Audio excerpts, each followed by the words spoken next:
Welcome back to the Pair Program. I'm your host, Tim Winkler, joined by my co-host, Sean Leahy. Sean, brand new year. Pumped to make some good content with you in 2026, brother.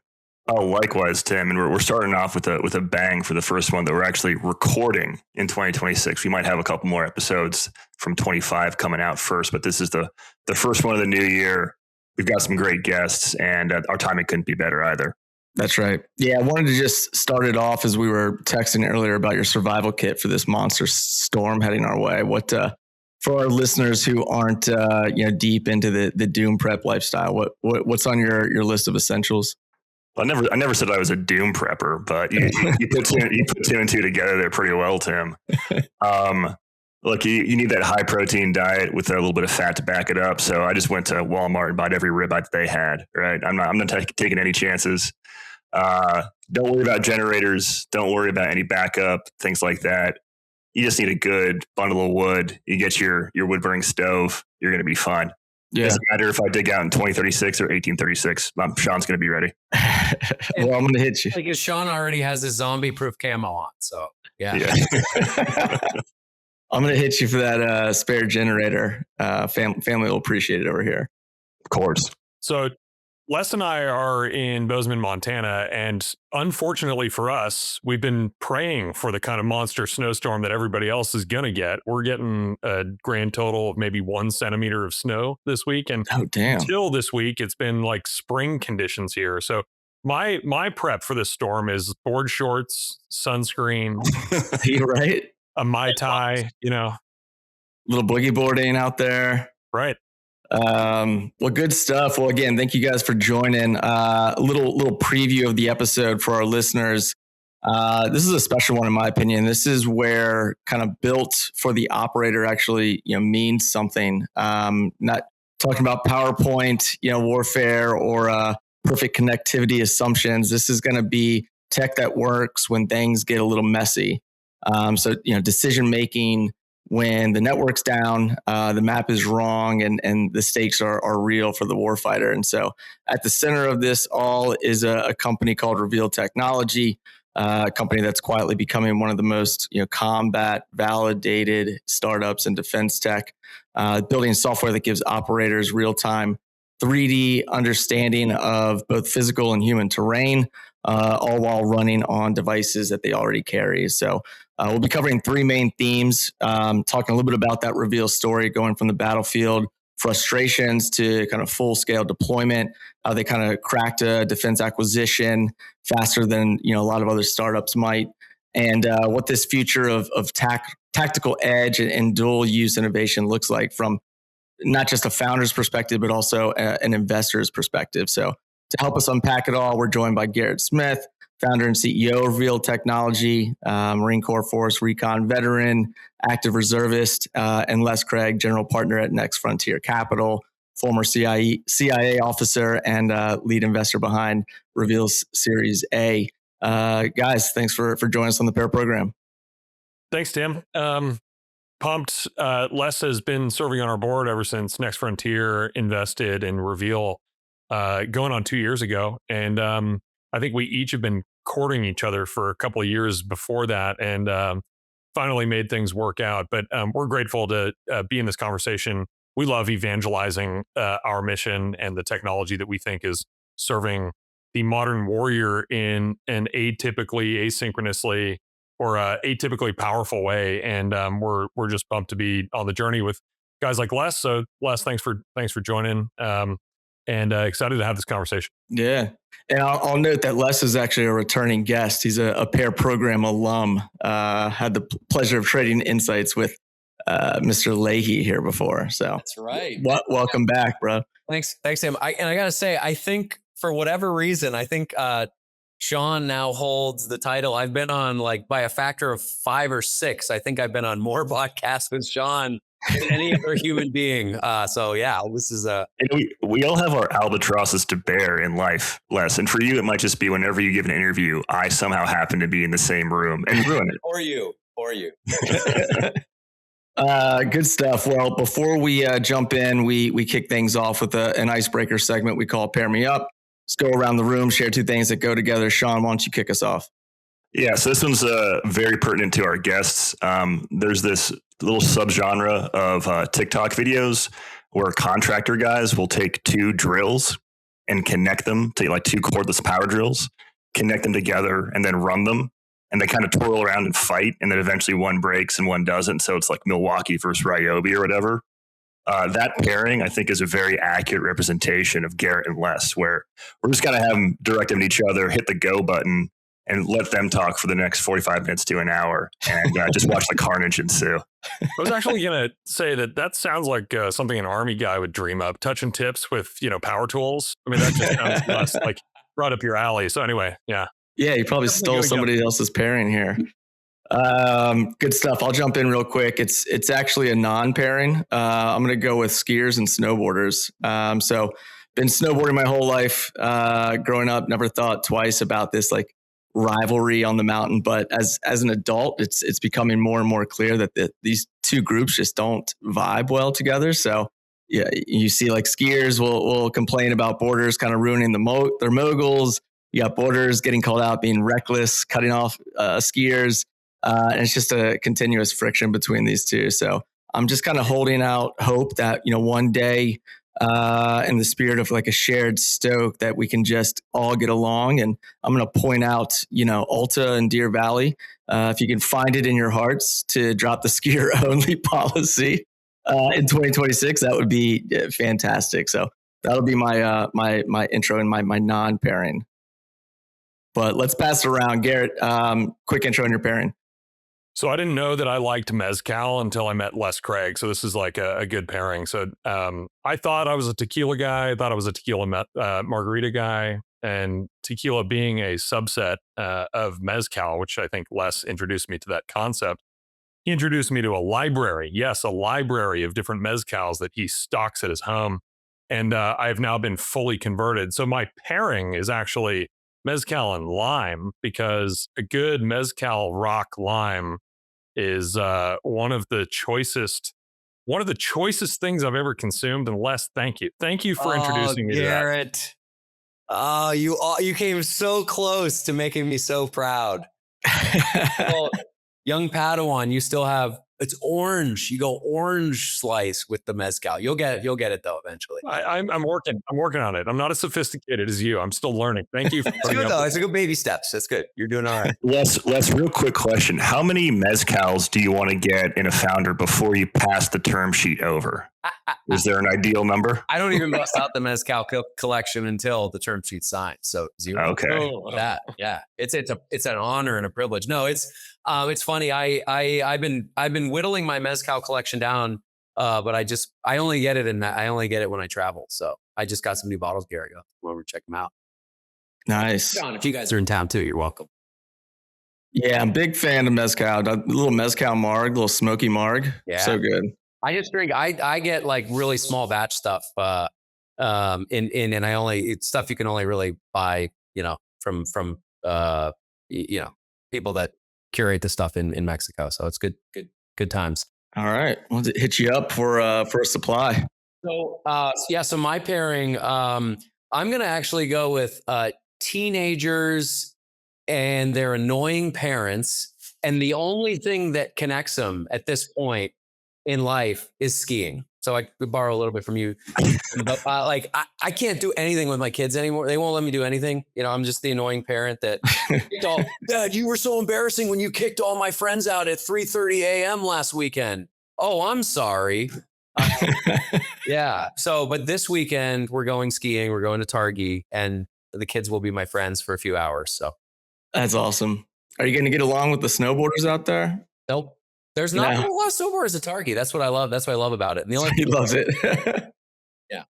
I dig it. All right. Good stuff, guys. Well, thanks again for joining us on the episode. Let's just kind of dive into it. Garrett, let's kick things off with you. You've talked openly about, leading missions with paper maps and outdated tools. So take us back to a little bit of that moment where, that experience where it kind of made you realize that this technology gap wasn't not just an inconvenience, but was truly dangerous.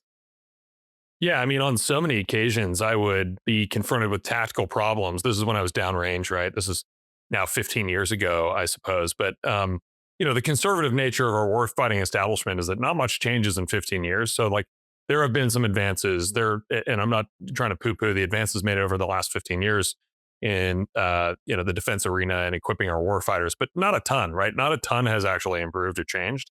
There have been some incremental marginal gains there, but on too many occasions, I would have a plan. And then I would take my Marines around the corner, and like the operating terrain that we were confronted with in no way was represented on the mapping graphic or whatever I was using for pre-mission planning. And, we'd encounter a Carez or a corral system. We'd have to like negotiate or go around, or there was a built up area and a spot where we didn't know that it was going to be. And we started taking rounds from over there, so the risk that operators take on in those kinds of high tempo, high stress operating environments in live combat operations is immense. And it's a different kind of risk than is adopted by, a strategic decision maker back in the rear, a general officer, a flag officer, senior policymakers and civilians.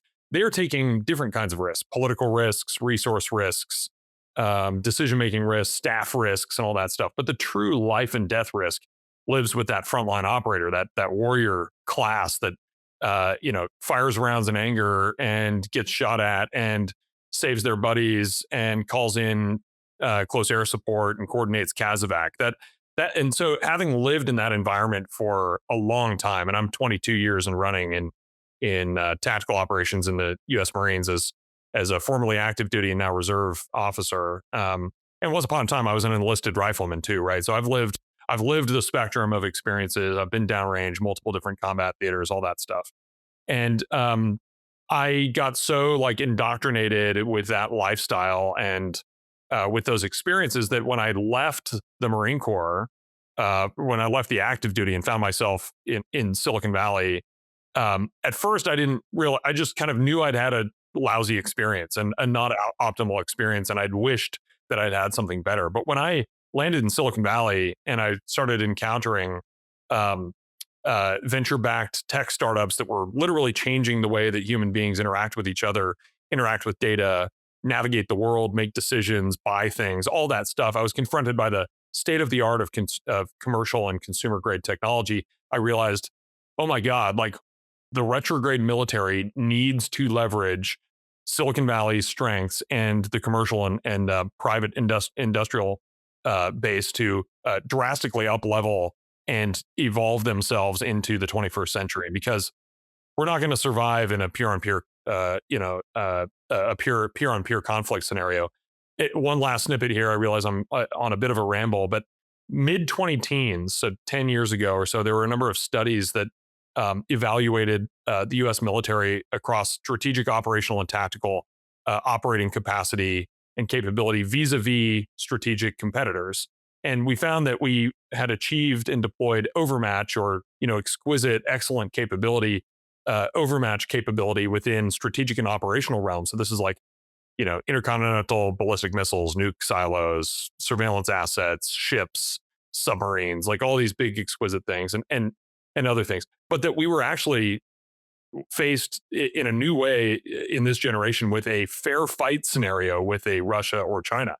We never want to go to combat when it's going to be a fair fight. We want to make it an unfair fight every single time. And we want to be assured of domination. Why? Because the American people demand it of the military. And with that as kind of the base layer, I knew that I had to be involved with the defense innovation base as it helped the American national security establishment confront and overcome these challenges. So Farsight was kind of like that direct answer to that pain point, that frustration. Totally. And it's clear it's resonating, right? You've deployed across Army, SOCOM, Marines, AFSOCs. Tell us a little bit about that through line feedback from operators using it in the field. I'm always intrigued with like that operator feedback loop. Yeah, so even the most cutting edge, well-equipped units out there in Western militaries will deploy with mapping and situational awareness technologies that are baseline better than it was for me 15 years ago, but still it's usually low resolution digital maps that mostly represent the battle space. But in a place like Ukraine or Russia, the battle space is changing, right? Like artillery is destroying roads and bridges and buildings, and the map that was generated last week through the latest satellite collect, it might not represent the actual operating environment as it exists right now. And if I'm in tactical operations and I need to know what's a kilometer in front of me as I navigate through hostile terrain, Reveal's Farsight tool is actually a really great way to get real-time, up-to-date, fresh, high-resolution, three-dimensional understandings of that operating environment. So what happens is drone assets or surveillance assets generate a huge amount of overhead video information. And provided that our software can be exposed to that video stream, Farsight, our product, generates on the fly in seconds to single-digit minutes a full 3D representation of that battle space, and then exposes the user to a number of measurement and analytic tools that allows for ready analysis and interrogation of the environment to make better decisions. So instead of going around that corner where an enemy can clearly see your line of approach, maybe go left around that building and use that window as a breach point as opposed to that window. And oh, by the way, you can analyze the terrain for helicopter landing zone for casualty evacuation or insert extract in this location as opposed to that location. So it's exposing tactical operators and decision makers to an exquisite set of tools that used to only be available to the highest tier, most cutting edge, most well endowed units that are out there. We've democratized all of that, and we've put that into the palm of the operator's hands. Yeah, super valuable. Les, I want to kind of bring you in here and kind of get your perspective on this as an investor. What was that moment where you kind of knew Reveal, wasn't just kind of like an interesting dual use bet, but a company that you felt could really break through and kind of win at scale inside the defense ecosystem? Yeah, it's a good question, Tim, because like as Garrett alluded to, our relationship went back years before, I was able to get conviction. And then even after I got conviction, I had to get my partnership's conviction and our investment committee's conviction in order to write the check and roll up the sleeves and team up with an incredible founding team. For me, I think the initial interest for me goes back to really the person. It's Garrett. I mean, that's and that relationship that we developed and just building trust and his ability to understand the space, understand how to build a company in this category, having the network, having not only the investor network, but the personal and professional network to hire, to recruit. I mean, these are frankly like a lot of intangibles that founders either have or they don't. And Garrett had them. So like that's foundationally, like as a CEO and founder, like he had that from the get-go. But then it gets into, a lot of other things. For me, I pulled this off the wall. You guys know I love props. This was the status quo. And I love how Garrett said 15 years ago, because 15 years ago, he kept going back to that number. That was exactly the last time I was carrying around an M4 in 2011 in the intelligence community. But like even active duty, maybe this goes back a little further than that. But this was Farsight 15 years ago.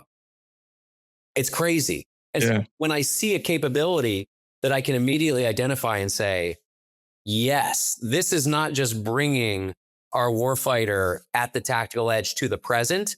This is pushing us into the future, and the capabilities and the things that you can build on this foundation and this platform with this team, like all bets are off. This could be something great. And then of course there's like, so there's like conviction there. And then, and then it gets into some of the nuts and bolts about just like looking at traction and validation that the time is right. The time is right. The company's ready to take our check size. It kind of becomes like for a lot of investors, like a Cinderella slipper fit. It's like, got to be right for the fund. You got to be able to underwrite it. It's got to be the right stage. There's so many variables that have to fit. And Garrett, like, talk about Cinderella slipper. Like we threaded the needle. I mean, it came down to like, literally, I feel like a few weeks time period where it was a perfect fit. And that's when we got it done. Mm-hmm. So. And Garrett, I was reading that you all have grown revenue kind of 10x year over year and staying profitable, which is super rare in this space. So I always like to hear from the founder's perspective, like how do you balance, scaling the business while also kind of continuing to ship, a quality product to the end user? Yeah, in the venture-backed technology ecosystem, it's very easy to hype up your company and grow faster than revenue will support on an organic basis. And that's enabled by, aspirational, aggressive venture capital investors who just want to grow, grow, grow, and kind of build a hype-based rhetorical defensible position as a category leader, right? And so we stiff armed that way of growing a business, and I think that actually turns some investors off. And again, I'm not pandering to the investor. Like Les said, if there was every chance in the world that like our thesis and our model didn't work for them for any number of reasons, timing, scale, technology category, market, whatever. And so we're unafraid to like quickly sift in or out investors, and they are willing to do that for us as well, so that the way that we wanted to build the business matched up with the investor community. And again, I'm not chasing or pandering to the investor group. If what we are works for them, great. If not, I wish you well. Go build some other company in some other place. So the way that we approach the market and achieve the balance, Tim, that you're talking about is we first committed to ourselves that we were going to put the end user first, build the tool that we knew they needed, and that they would help us build that along the way. And we recognized that in the venture ecosystem, maybe that would mean that our initial couple of years were going to be slower burn than most investors might want. So I can see Les nodding his head, and this is just like an investor truism that they would prefer to see things moving much faster. That's the whole reason for investing from the venture ecosystem at all. It's to accelerate growth when organic means wouldn't allow you to grow quite as fast. So we were very disciplined in our early days about building the right product, keeping the blinders on, staying focused, and living thin until we actually had product market fit. We had a robust product that was ready to go. So by the time we did start raising venture capital, we had proven the value proposition of our core product, Farsight, and we have a few other products on the platform. But we had proven the core value proposition. We'd identified the target customers. We'd determined that it was a large enough market for it to be exciting for our product and to invest more of our time, energy, resources, and to bring more investors on board. So it was really a case of organic discipline and discipline around our cash spend and OpEx. But by the time we got that product market fit and recognized it was time to dump gasoline on the fire, we did that responsibly too. Too many companies kind of achieve a big venture financing and go and blow that money, get way out over their skis, hire too many people, ramp up the burn without being able to adequately capitalize on and execute on a revenue pipeline. We were able to do that. We were extremely disciplined. I've got to think that was one of the reasons Les and team invested in us, in addition to many other reasons. We demonstrated many years of discipline.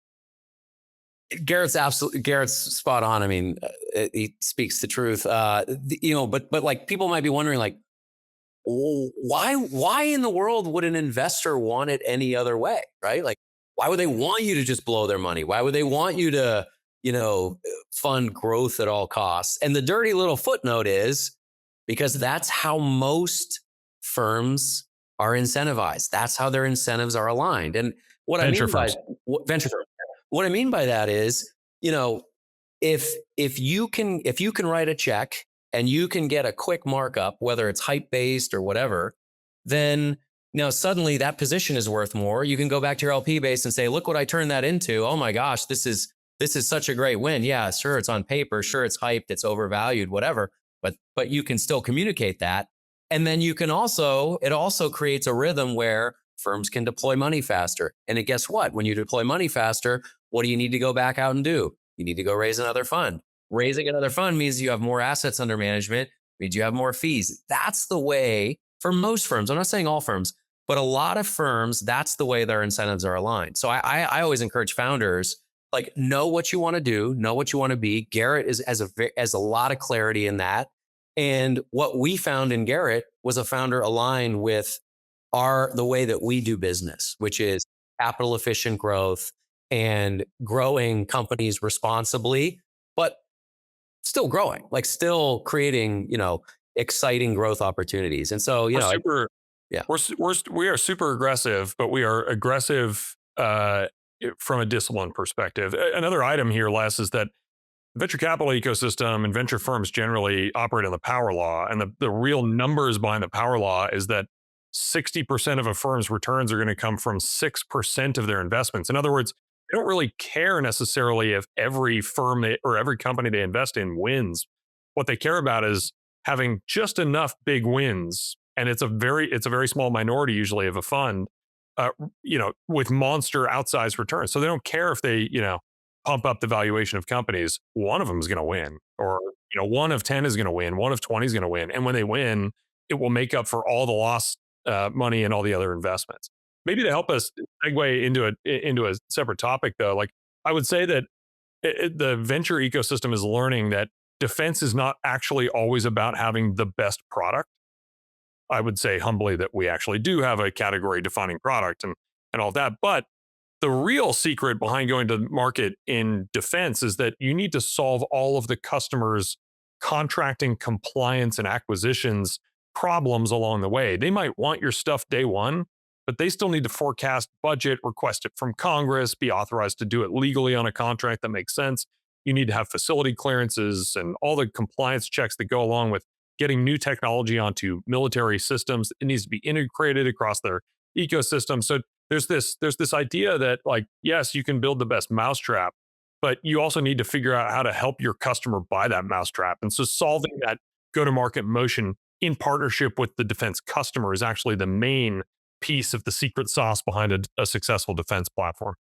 Yeah, I mean, that's you kind of teed it up perfectly, because you can't really talk defense tech on a podcast without saying Valley of Death at least once, right? So how did you execute in terms of like procurement strategy? Like, what did you do differently with procurement strategy and like integration with services? Yeah, so the classic way that the rising new defense primes have been going about doing this is they cast a big vision. They say they're going to do it all. They get a bunch of general officers and flag officers, senior civilians and Congress excited about it. And then they get a gigantic, overblown contract awarded to them. And then eventually, if they ever build something real, it gets crammed down the operators' throats. And yeah, you've successfully rammed an adoption into the defense. What's up, Les? Or my favorite is like the $100 million IDIQ that we won. Oh, sure. Yeah. Amazing. That's right. Yeah. Yeah. Yeah. So Les is making reference to a certain kind of like contracting vehicle, which is a contract mechanism that greases the gears for selling your product, but it doesn't come with any revenue on it. It just comes with contract ceiling. So like Reveal has a $105 million contract that is going to help us service all kinds of customers. And indeed, we've already executed a bunch of purchase orders on it, but it was $105 million, which at the headline level sounds incredible, except that there's no actual revenue guaranteed there. It's just a vehicle through which you can allow a customer to pump that amount of money. And anyhow, that's like one of... By the way, for the audience, I wasn't teasing Garrett on that one. I was teasing companies that don't understand that win that. Right. And then they think like, well, I should be able to raise a Series D now, Yeah, I think you're right, Les. And I almost made it through dry January, but then today I heard Valley of Death and IDIQ, so it's going to go out the window. Yeah, drink in hand for it. Excuse me for interrupting, Garrett, but I like where you're going with this in terms of the defense tech space, because there's been so much change really over the last 5 years, maybe going into year 6 now. But you had Palantir as really the forerunner back in the teens, but then with Anduril entering things, it started to grow. And then there was kind of this bomb that went off, bad pun there, in Silicon Valley in the early 2020s. For a long time, number one, you had new entrants who really didn't know exactly what you just said, that it's not about just building a category defining product, but then guiding your customer to being able to buy it and then being able to buy it again in out years by planning with the correct budget and everything. But you also had from the less, from the investor perspective, investors who really didn't know what the character and dynamics of the defense market looked like. And so they thought it would be hockey stick growth after 18 months, 24 months. And they didn't understand that a strategy like Reveal's, which is disciplined, aggressive but disciplined with a little bit of an upfront lag, but then, year 3 or 4, really getting some traction. Do you think that's starting to change? Right. And this is right. Like, could you kind of hear from both of you on different sides of the coin, maybe starting with Les on, do investors kind of understand the character and profile of a defense tech investment now? Are they still learning? What's the current state of things? I think that there's a chance that the venture capital model is wrong for defense, and that at least the traditional way of venture investing into software, a software dominated tech innovation landscape, I think is not appropriate. Why? Well, funds, and I'm sorry, Les, I'm not lecturing on your topic of expertise here, but fund life cycles typically 10 years. You expect that returns are going to start trickling back average 7-8 years after an investment, right? Well, if we know anything about the defense industry and where it's been, it's that it's a very, very slow industry, right? It could take you almost that long simply to penetrate a major program of record and get actual production technology being fielded into a program. So one of the first major learnings is, and what reinforces to me that traditional venture might not be right for defense, is the timelines just don't match up. You won't know if your defense tech investment is a big winner or not until probably year 10, year 12, year 13. So I think patient capital is going to be a thing of the future, and I think it's already moving in that direction for the defense category. A couple of other kind of truisms there that we've learned over time. Investors started picking up little bits of jargon that they would throw at you during investor meetings, right? They'd say like, well, when are you going to get into the NDAA, which is the National Defense Authorization Act, which is policy legislation that has some impact. But like what they really meant is Congress appropriating money to you, which is a completely different piece of legislation called the Defense Appropriations Act, right? So the investor community has like slowly been waking up to this as a category. I think they're still deeply inept as a general, grouping at talking about this intelligently, which betrays the fact that they don't understand it, which again is fine. But I think it's meant that some companies have been able to pull the wool over investors' eyes in a pretty significant way. And what we're going to see is a bunch of flameouts. So I don't think I'm breaking any news here, but Rebellion Defense stood up a while ago, run by Chris Lynch, got a bunch of venture investment, turned into a unicorn, multi-billion-dollar, private valuation. They just flamed out and were privately bought, fire sale style by one of their early stakeholders for pennies. I mean, they're talking pennies. So and that's just one of many examples of how the venture industry is on a learning curve. And I think we're going to see a number of flameouts before we see some big proof points. And then on the proof point side, let's chime in here, but proof point side, there haven't been any. Palantir was a 20-year, not quite 20-year, but a 15-year run to eventually going public. And they have a large market cap now. It's an incredibly valuable company, but what else is there? SpaceX hasn't gone public. Anduril hasn't gone public. There haven't been big liquidity events for investors who have been investing in this category since 2016, 2017. So I'm on a run. Less tag in. On the whole, I agree with Garrett with, on the whole of kind of his contention there with VCs getting involved in defense tech. But I think there's a couple interesting kind of subtleties I'll tease out. The first is I think like you could see, I would agree that funds and strategies of funds that are 100% focused on building a portfolio of all defense tech investments. I don't understand that at all. I don't understand how they build those fund models. I don't understand how they underwrite those investments. I don't understand how they manage those portfolios. To me, that's bonkers. But people are doing it. So, I mean, maybe I would hope they're smarter than I am and that they have it figured out, but I don't understand it. That being said, I think there are strategies, like for instance, our firm's strategy. I'm the only one that really kind of leans heavily into defense tech deals at our firm. And I'm starting to bring one of our other partners in as well. And he's doing a great job. But we're only going to probably, lead one or two defense tech deals per year as part of a micro strategy in our larger fund strategy, which is regional seed to Series A firms. So it actually builds a nice little diversification for us and gives us access to some really unique deal flow. So for me, that's I think that's a portfolio advantage.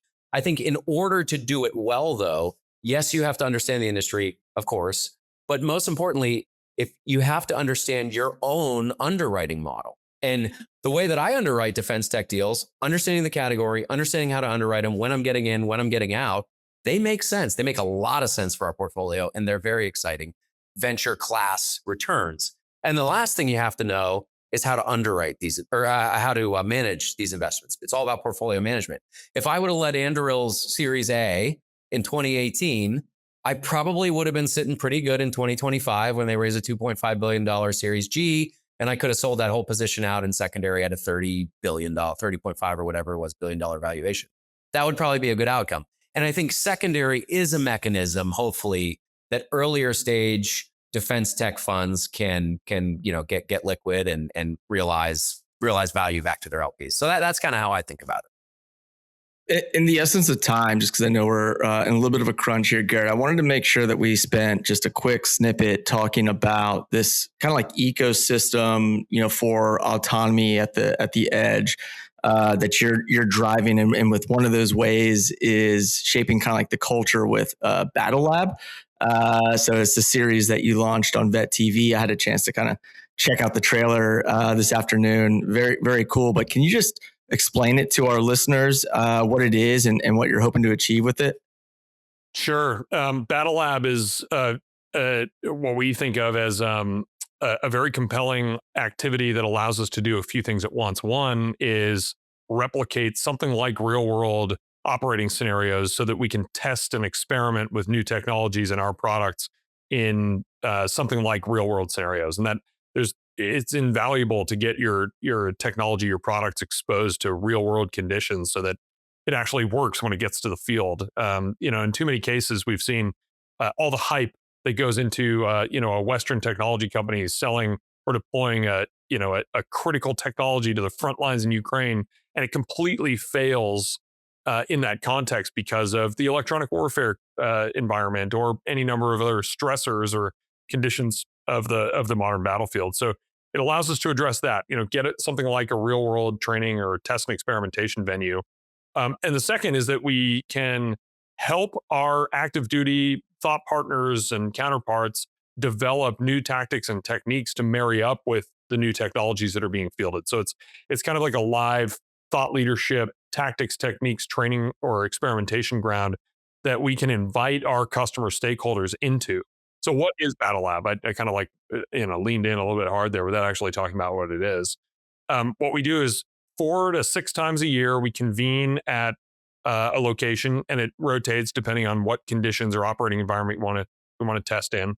We get a force on force situation developed. So we have a small team, Team Alpha and Team X-Ray, that go against each other in accomplishing tactical tasks. An example might be a strong point scenario where one team is trying to assault into a built up area and take over a building or a structure that's being defended by their opposite numbers.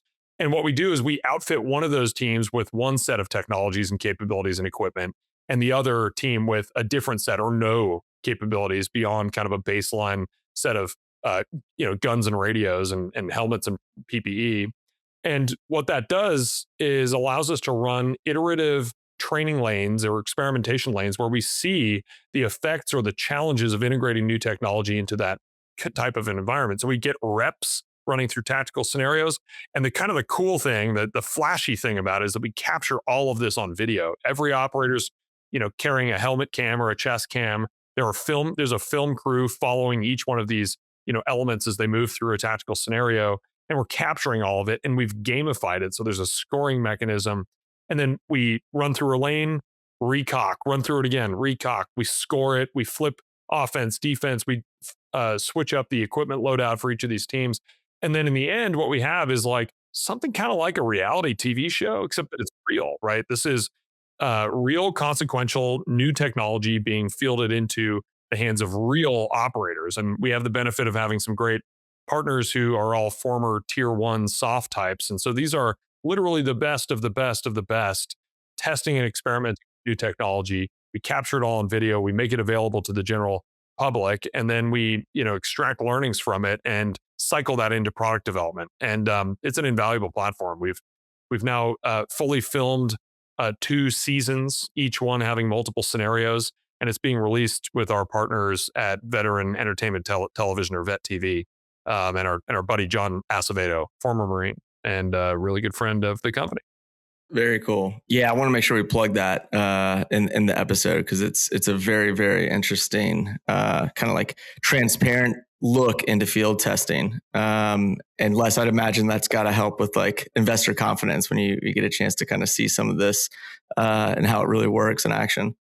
Yeah, it's fun, and it's kind of like, as boring as my kind of day job is, it kind of like every once in a while I get one of those videos and it's kind of live a little vicariously through those guys, remembering the glory days in places like Fort Bragg and the Fort Bragg Mount site, places like that. So yeah, maybe Garrett, maybe we should do an investor. Just to break in real quick, we filmed in North Carolina. We're about to do another season where I don't think I'm teasing or spoiling too much. We're going to be out in Texas, and it's simulating U.S. southern border or Central South America operations, which is obviously relevant to the news cycle. It's not that we're warmongering and encouraging, our military to go and operate in these areas. We're simply trying to like mimic and understand those modern operating environments. And then later in the year, we'll be doing a season in Montana.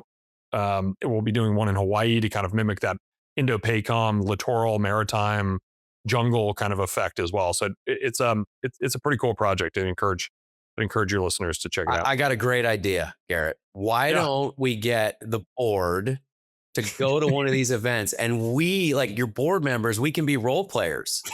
Like maybe get like a goat costume I can put on and to like run around the village. We can get just like that party you and I went to last year. This is incredible. Can you imagine old Peter Pace, former chairman of the Joint Chiefs, strapping on kit and going and breaching a door? Kevin Mandia could be like the village elder. We could get Neil could like pedal a cart selling goat or something. I don't. Yeah, just bake in a lot of like snack and beverage breaks in between. Right. Yeah. Ben Gay and ibuprofen. Yeah. So in closing, just one final question to you, Garrett. How do you kind of prioritize like what's next for you and what's on the roadmap? Just give us a little bit of a tease of what's on the vision board. Yeah. So growth is happening, as Les mentioned. Disciplined growth is happening, but it's aggressive. We doubled our headcount over the course of 2025. We tripled our revenue profile. That trend is going to continue as we build organic capability, as we capitalize on the go-to-market channels and vectors that we've established. And I think you're going to see, you and your audiences are going to see a couple of things come from us this year. First, we are acquisitive. We're buying companies. We're likely to make an announcement here in the near term about a couple of those activities. Every platform, every defense vendor, every prime contractor in the space is inherently a consolidator and is acquisitive. We're not going to behave any differently. We're going to buy up companies that have incredible teams and technologies, and we're going to do that in service to our customer base. So be looking for big growth from a revenue, a technology acquisition perspective, all of that. We are styling ourselves as the rising prime contractor for the warrior. So you've got all these prime contractors and defense industrial players and upstarts who are building exquisite systems, like we mentioned or discussed earlier in the conversation. We are the prime contractor of the 21st century for the warrior. Like if a warrior needs tech, that's going to be a piece of Reveal technology, or Reveal is going to facilitate getting that piece of technology to the warrior through a prime contract by system integrating or solutioning for our customers. So we are definitively on that pathway. The venture ecosystem may play a role there. We might continue to opt into taking on additional venture capital, which sometimes makes splashy headline fodder, sometimes it doesn't. We'll see. And we're just excited about carving out a pathway toward deterrent posture for the United States in the 21st century. War is awful. We've experienced war. I've been to many combat zones. It's a terrible thing. Yeah, it's fulfilling. It can be exhilarating, but it's awful. And the goal here should be to deter open conflict. I'm grateful that we haven't been pulled into open boots on the ground conflict in some of these hot areas in what I think is a new Cold War. Thank God we're not actively, overtly in Ukraine, Russia. Thank God we're not putting troops on the ground in Venezuela or elsewhere, right? So the idea here is to build the defense industrial base from the innovation perspective so that we never have to go to war, so our kids never have to go to war. And I think the way that we do that is by outfitting our warriors with the best possible technology. That's Reveal. Yeah, well said, man. We're excited to track it, we'll wrap here with a final segment. We call it the 5-second scramble. It's just rapid fire Q&A. Give us your best answer within 5 seconds. Sean, why don't you lead off with Les, and then I'll close with Garrett. My, Les, how the tables have turned. Last time you and I were on the same side. Careful what you wish for here. Yeah. It'll be a little truncated just in interest of time. But all right, first question, Les. If you weren't in defense tech and if you weren't investing, all right, so take both of these off the table, both of those off the table. What's an industry you would want to disrupt? Not one that you're just, be interested in, but what's one you'd actually want to try and change?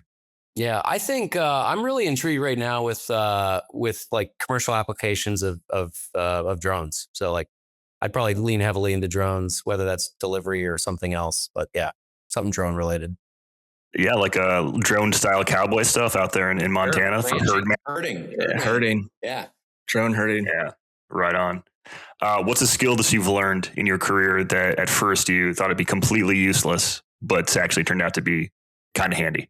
I'd say probably just the ability to model investments. I was always more of a qualitative guy, like go with the gut. And I think, Richard Hargis at our firm, whose background at Citadel, really instilled the importance of it. And over time, I've learned the value of it. So just the deep modeling, financial modeling. Good balance between the qualitative and quantitative. If you could use AI to solve one investing or venture specific problem, what would it be? And you can't say sourcing. Honestly, like I think diligence is something that I think is like critical to an investment, but I want to talk to people. I don't want to have to write investment memos. I hate writing investment memos. I love doing diligence though. So awesome. And then I'll finish up with this one because I think it's also applicable to Garrett. But I'll leave Tim for your 5-second scramble. But they call Montana the last best place. Is Montana, and specifically Bozeman, going to be the next best place for defense tech? I'd say it is the best place right now. So I don't even think about it as the next. It's the best place. If you scratch your head and don't know why, come out here and we'll show you why. Oh, nailed it. Mic drop. Not too many of you. Not too many. Not too many. Only if you're like good too. Well, if you're cool. The winners will filter them out, right? I mean, I know you guys you're a little bit behind, but when it's -20 out in January, February, and we'll see who's actually, in it to win it. As we sometimes say, Montana's full, but I hear North Dakota's pretty nice too. We'll have to run that Mike Tomlin question by him offline, Sean. That was a good one. All right, Garrett, you ready? Hit it. All right. If Reveal were a band, what genre would it play? Punk rock. Nice. What are a couple of critical roles that you're looking to hire for in the next 3 months? Well, I'm actively interviewing for a chief financial officer. We've got a lot of skill sets in the company, and we've been growing like gangbusters. We need a real talented, chief of finance to take us to the next level. We're also exploring a lot of different new markets. So we don't have any specific recs open, but I'm opportunistically always on the hunt for how do we breach into a new market. I need specialists who know how to navigate those markets. And, most of our customers are public sector, right? So we need specialists, ninjas who can take us into X, Y, or Z countries, public sector. That's just a couple of them. Cool. What's one leadership lesson from your time in the military that's directly shaped how you run Reveal? And higher excellence, which a lot of times in the military, you don't have a choice in hiring, right? You're kind of like assigned bodies, but sometimes you have the ability to promote or shift roles around. And so I would say hire or promote excellent operators and then enable them to go and be their best selves rather than micromanaging. Like too much leadership in the military is actually micromanagement. I actually don't think that it's leadership at some level.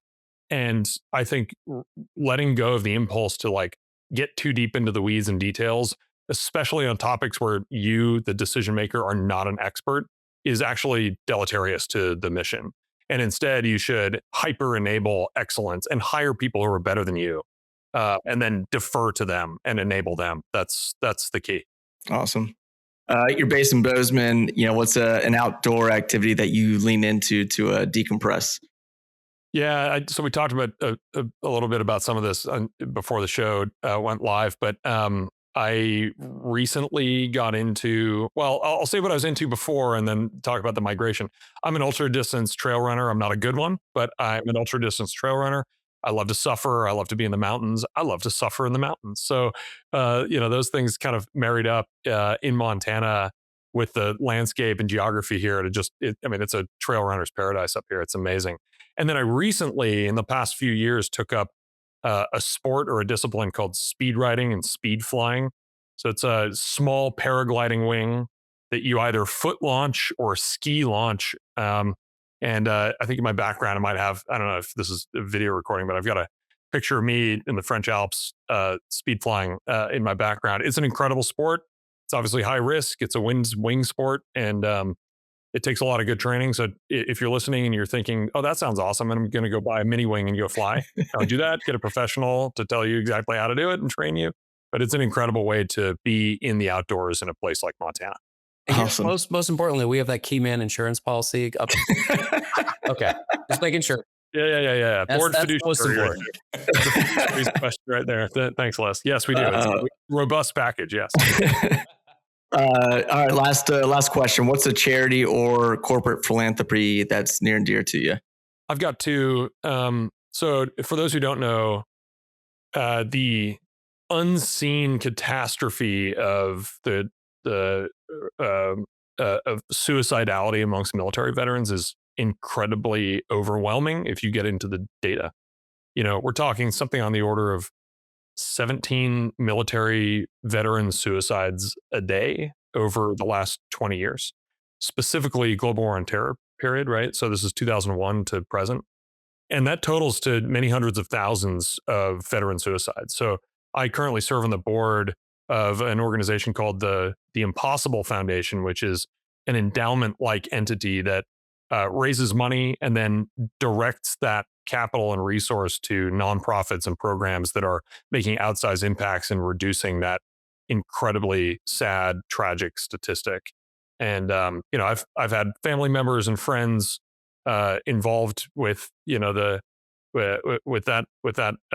crisis moment, and it's an incredibly important thing that we as a nation need to pay more attention to. And I think the philanthropic sector has every ability to make strong impact there. So I serve on a board there. And the second is the Impossible Foundation is a Bozeman-based charity. Another that is near and dear to our heart is another Bozeman-based outfit called Warriors in Quiet Waters, which addresses many of those same transitioning kind of post-active duty veteran populations who find it difficult to transition back into real life and find mission and purpose as fully realized individuals.